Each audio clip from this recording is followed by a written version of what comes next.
Alguma vez você já pensou que o seu dia precisaria ter mais algumas horas para conseguir fazer aquilo que você se propôs a fazer? Vamos conversar sobre isso? Olá, seja muito bem-vindo ao Café com Bíblia, o devocional diário da Primeira IPI de Santos. E é muito bom ter você por aqui. Sempre que percebo que não consegui fazer aquilo que me programei para fazer em um determinado tempo, no dia, para ser mais específico, eu me sinto profundamente frustrado. E a impressão que tenho em determinados dias, fases da vida, é que eu precisava ter mais algumas horas. E então, começamos a acordar mais cedo. E quando isso já não é mais suficiente, passamos a dormir mais tarde. E cada vez mais enfrentamos dificuldades com a falta de tempo. Tenho para mim que essa não é uma dificuldade exclusivamente minha.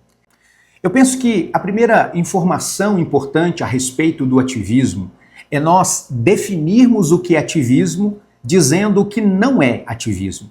Ativismo não é o trabalho diligente, persistente. Ativismo também não é o contrário de preguiça. Ativismo é o excesso de trabalho sem descanso. É a tentativa de fazer tudo, de estar em todos os lugares, de resolver todas as coisas. Ativismo é movimento sem descanso, atividade sem propósito, correria sem reflexão. Corremos e muitas vezes não sabemos o porquê de tanta pressa. O coração acaba sendo medido por aquilo que você faz e não por aquilo que você é em Deus.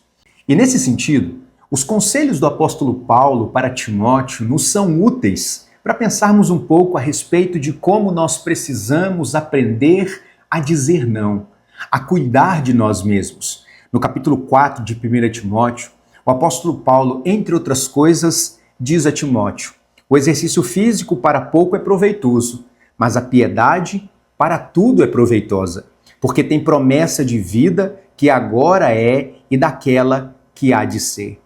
Veja, nesse texto, o apóstolo Paulo não está desprezando o exercício físico, nem tampouco o esforço humano, o trabalho diligente.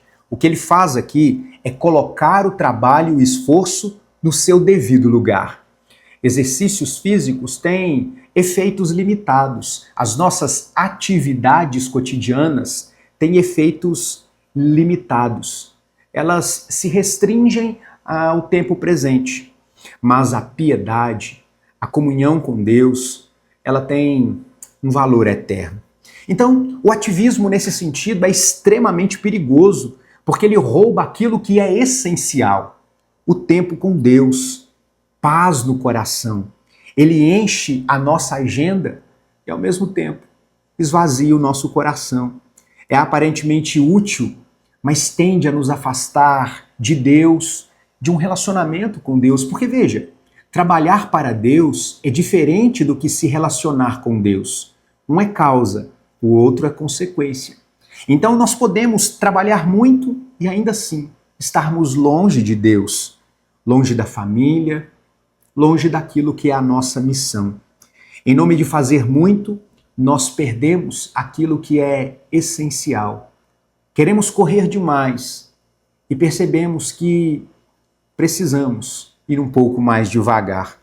E é muito interessante que, ainda no capítulo 4, o apóstolo Paulo também diz a Timóteo: exercita-te pessoalmente na piedade. É muito interessante que o verbo que Paulo usa aqui sugere disciplina, esforço. Nesse sentido, a piedade não é algo natural. Ela vai exigir de nós esforço em nos relacionarmos com Deus, em priorizar a presença de Deus acima de todas as outras coisas ou atividades. Disciplinar os dias, o tempo e as ocupações significa estabelecer limites, tendo que escolher entre as múltiplas coisas importantes que nós fazemos, aquelas que são essenciais. Então, nós precisamos aprender a dizer não. Dizer não ao quê? Aprender a dizer não ao excesso. Não enche a sua agenda esvaziando o seu coração. Precisamos aprender a escolher aquilo que edifica e não simplesmente aquilo que nos ocupa. Precisamos aprender a reservar tempo para coisas que são essenciais para a nossa vida, em detrimento da pressa que nós vivemos todos os dias. Precisamos estabelecer ritmos de descanso e não nos preocupar em satisfazer todas as expectativas que as pessoas têm a nosso respeito ou a respeito do nosso trabalho, sob pena de perdermos de vista aquilo que é mais importante para nós: o nosso relacionamento com Deus, o cuidado da nossa família, os relacionamentos das pessoas que estão à nossa volta e o nosso relacionamento com o povo de Deus. Como eu disse, uma das marcas distintivas da nossa geração é o ativismo, a pressa, a imediatez. E nós estamos inseridos nesse contexto. Não podemos nos iludir pensando que esse ativismo não acaba invadindo, inclusive, a nossa relação com a obra de Deus. E por isso eu quero te fazer uma pergunta provocativa. Olhando para a sua vida, para as coisas que você faz o que faz por piedade ou por mero ativismo?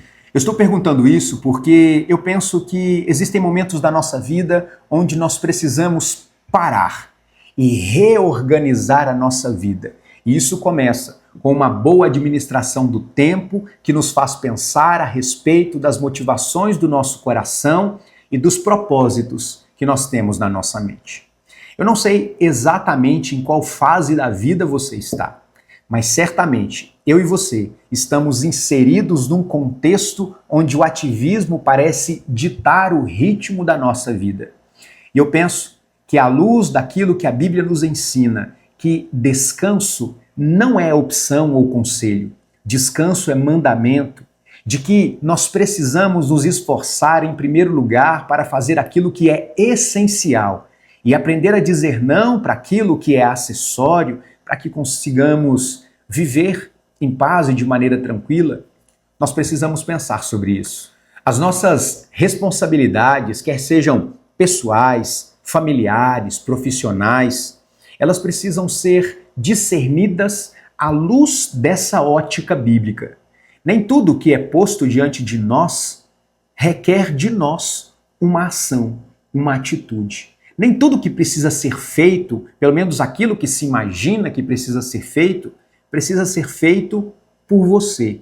E nós precisamos buscar de Deus discernimento para não confundir ativismo com trabalho persistente para a glória de Deus. Mas também não nos acomodar na inércia, porque isso seria preguiça. Fujamos dos extremos, do ativismo e da preguiça, e nos concentremos no trabalho para a glória de Deus. Uma boa gestão do tempo nos permitirá ter tempo para Deus, para nós, com os nossos familiares e com as pessoas que nós amamos. Eu quero orar com você nesse sentido, pedindo que Deus nos ajude a aprender a dizer não para o excesso. Querido Deus, nessa manhã nós abrimos o nosso coração diante do Senhor, reconhecendo que muitas vezes erramos o alvo porque queremos fazer tudo de uma vez. Queremos fazer, inclusive, coisas que o Senhor não quer que façamos. Nós colocamos sobre os nossos ombros pesos que não deveríamos, que não conseguimos carregar. E por isso, Deus, nós pedimos perdão ao Senhor. E queremos, ó Deus, pedir que o Senhor nos ajude a reorganizar, ó Deus, a vida, o tempo, as nossas atividades, para que nos concentremos para fazer bem aquilo que o Senhor quer que nós façamos. E por isso nós pedimos, dá-nos discernimento acerca da sua vontade. Dá-nos coragem para aprender a dizer não quando não for necessário. Que o Senhor nos ajude. Ajude a mim e a cada um dos meus irmãos, para que não incorramos no risco de viver na preguiça, na inércia, mas também que o Senhor nos livre de vivermos um ativismo frio, uma pressa sem propósito, uma vida ocupada e um coração vazio. Que o Senhor nos ajude em nome de Jesus. Amém. Que Deus abençoe a sua vida. Vamos repensar a nossa agenda no dia de hoje e tentar organizar a nossa vida de forma que possamos viver para a glória do nosso Deus. Que Deus te abençoe. Nos encontramos amanhã. que você tenha hoje e sempre um ótimo Café com Bíblia. Tchau. Antes que você vá embora, eu tenho recebido algumas perguntas para saber se eu tomo realmente café. Então, ó, é café mesmo, viu? Tchau, tchau.